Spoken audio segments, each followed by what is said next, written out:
नमस्कार, मैं चैताली पाटिल और आपका स्वागत है पीके टाइम्स में। कहते हैं किसी भी बीज को वट वृक्ष बनने से पहले धरती की कठोरता और अंधेरे को सहना पड़ता है। यही कहानी है योगाचार्य महिपाल कमेड़िया की। साधारण किसान परिवार से निकलकर संघर्ष की लंबी राह तय करने वाले कमेड़िया आज हजारों युवाओं के लिए मिसाल बन चुके हैं। उनका जीवन बताता है कि सच्चा परमार्थ और सेवा केवल शब्दों से नहीं बल्कि रोजमर्रा की साधना और त्याग से संभव है। अक्टूबर 1992 में जोधपुर जिले के बाड़नी खुर्द गोपालगढ़ में जन्मे महिपाल कमेड़िया का बचपन सामान्य किसान परिवार में बीता। प्रारंभिक पढ़ाई गांव के ही सरकारी विद्यालय में हुई। आर्थिक हालात कमजोर थे, इसलिए 10वीं कक्षा के बाद पढ़ाई रोकनी पड़ी। घर की जिम्मेदारियों को निभाने के लिए उन्होंने मजदूरी शुरू की। मजदूरी की यह यात्रा महज 72 रुपए से जेके व्हाइट सीमेंट गॉटन नागौर में शुरू हुई। लेकिन मजदूरी करते हुए भी उनके मन में देश की सेवा और सेना की वर्दी पहनने का सपना लगातार पलता रहा। कई बार भर्ती की तैयारी की, लेकिन लगातार 14 बार असफलता मिली। इस असफलता ने उन्हें तोड़ा नहीं बल्कि और मजबूत बनाया। आखिरकार 2012 में जुसाई मिलिट्री स्टेशन बाड़मेर में डिफेंस सिविल सेवा में चयन हुआ। यह उनके जिद, मेहनत और संघर्ष का पहला बड़ा परिणाम था। सरकारी नौकरी पाने के बाद भी महिपाल का सपना अधूरा था। वे चाहते थे कि हजारों ग्रामीण और साधारण परिवारों के युवा सेना और अर्धसैनिक बलों की वर्दी पहने। इसी सोच से 2013 में उन्होंने आदर्श स्टेडियम बाड़मेर में युवाओं को निशुल्क फिजिकल ट्रेनिंग देना शुरू किया। सुबह 4 बजे उठकर रोजाना मैदान में जाना, युवाओं को फिटनेस, दौड़ और अभ्यास कराना, और यह सब बिना किसी शुल्क के।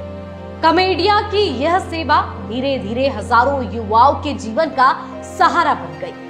अब तक 400 से अधिक युवा उनकी ट्रेनिंग से सेना, बीएसएफ, सीआरपीएफ, एयरफोर्स और अन्य अर्धसैनिक बलों में भर्ती हो चुके हैं। फिजिकल ट्रेनिंग के साथ साथ कमेड़िया ने योग को भी युवाओं के जीवन का हिस्सा बनाया। 2016 में उन्होंने योग गुरु बाबा रामदेव से विशेष योग शिक्षा प्राप्त की और तभी से वे बाड़मेर ही नहीं पूरे क्षेत्र में योग के प्रचार प्रसार में जुट गए। आज तक वे 150 से अधिक विद्यालयों, 30 छात्रावासों और 10 कॉलेजों में निशुल्क योग शिविर कर चुके हैं। वे न केवल योगासन सिखाते हैं बल्कि विद्यार्थियों को नशा मुक्त जीवन, स्वदेशी अपनाने, पेड़ लगाने और पर्यावरण बचाने का भी संकल्प दिलाते हैं। कमेड़िया सिर्फ युवाओं को ही नहीं बल्कि सेना और एयरफोर्स के जवानों को भी समय समय पर योग प्रशिक्षण देते हैं। उनका मानना है कि योग केवल साधना नहीं बल्कि जीवन की ऊर्जा है। एक जवान को युद्ध से पहले सबसे अधिक आवश्यकता मानसिक शांति और शारीरिक फिटनेस की होती है, और यह योग से ही संभव है। कमेड़िया का जीवन केवल ट्रेनिंग और योग तक सीमित नहीं। वे अब तक 10 से अधिक बार रक्तदान कर चुके हैं और युवाओं को भी रक्तदान महादान का संदेश देते हैं। उनका मानना है कि सेवा का सबसे बड़ा रूप है किसी जरूरतमंद को जीवन दान देना।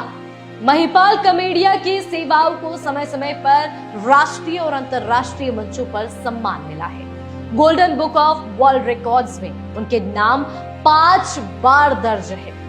21 जून 2018 को तत्कालीन मुख्यमंत्री वसुंधरा राजे और योग गुरु रामदेव ने उन्हें विशेष सम्मान दिया। 15 अगस्त 1920 को भोपालगढ़ के तत्कालीन एसडीएम सुखराम पिडेल ने उनके उत्कृष्ट सेवा कार्य के लिए उन्हें सम्मानित किया। 15 अगस्त 2021 को बाड़मेर जिला प्रशासन और मंत्री हरीश चौधरी ने उन्हें सम्मानित किया। मार्च 2020 में अंतर्राष्ट्रीय जाट संसद द्वारा उन्हें जाट गौरव सम्मान तत्कालीन केंद्रीय मंत्री कैलाश चौधरी ने प्रदान किया। मार्च 2024 में उन्हें राष्ट्रीय गौरव पुरस्कार दिया गया। 2025 जयपुर में आयोजित समारोह में उन्हें वीर शिरोमणि महाराज सूरजमल अवार्ड से नवाजा गया। जुलाई 2025 देहरादून में उन्हें देवभूमि राष्ट्रीय रत्न पुरस्कार मिला। इन सब के अलावा भी कई छोटे बड़े मंचों पर महिपाल को उनके सेवा कार्यों के लिए सम्मानित किया जाता रहा है। कॉमेडिया कहते हैं बीज में वटवृक्ष बनने की क्षमता होती है, उसी तरह हर बच्चे के भीतर महान बनने की ताकत छिपी होती है। बस शुरुआत करनी होती है। योग और अनुशासन को अपनाइए, फिर देखिए कैसे आपका टैलेंट मल्टी टैलेंटेड में बदलता है। आज के दौर में जब अधिकांश लोग अपने स्वार्थ तक सीमित हैं, वहीं महिपाल कॉमेडिया का जीवन सेवा, समर्पण और प्रेरणा की जीवंत मिसाल है। वे सिर्फ एक सिविल डिफेंस कर्मचारी नहीं बल्कि युवाओं की मार्गदर्शक, समाज सुधारक और प्रेरक शक्ति बन चुके हैं। उनकी वर्दी भले सेना की ना हो, लेकिन उन्होंने हजारों युवाओं को सेना की वर्दी पहनाने में अहम योगदान दिया है। यही वजह है कि बाड़मेर की धरती पर उनका नाम आज संघर्ष, संकल्प और सेवा के प्रतीक के रूप में लिया जाता है। वह इस पर आपका क्या कहना है कमेंट करके जरूर बताएं और देखते रहिए पीके टाइम्स। नमस्कार। मरुधरा से खुद को जोड़ने के लिए सब्सक्राइब करें और बने रहें पीके टाइम्स के साथ।